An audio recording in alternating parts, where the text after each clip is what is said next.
Well, nagkuha lang ako ng inspiration kasi during the time that I started posting talaga on TikTok was during the pandemic. So during that time, sobrang daming parang misinformation when it comes to sa mga iinumin na gamot, ano ba yung dapat mong inumin kapag inuubo ka. Kapag pala inuubo, may dalawang classification pa pala yun kapag mayroong plema o kaya wala, magkaiba pa yung gamot mong iinumin doon. So bilang pharmacist, sabi ko, hindi naman ako cute, hindi naman ako magaling sumayaw. Paano kaya ako sisikat sa platform na to?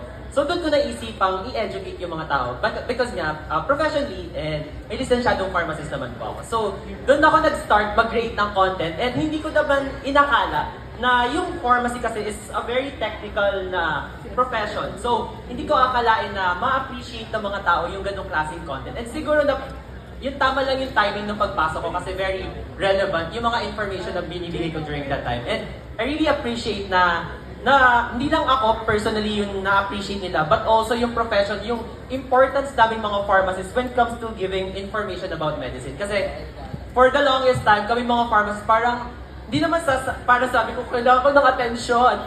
Pero kumbaga, sa lahat ng medical professionals, parang yung mga pharmacists at tingin lang ng mga tao is taga-tinda ng gamot. So, being on TikTok, parang na, kahit papaano, nakapag-ambag ako na mabago yung tingin ng mga tao sa mga pharmacists na hindi lang pala kami taga-tinda ng gamot. Kumbaga, pwede din kami maging reliable source of information, lalo na pagdating sa gamot. So,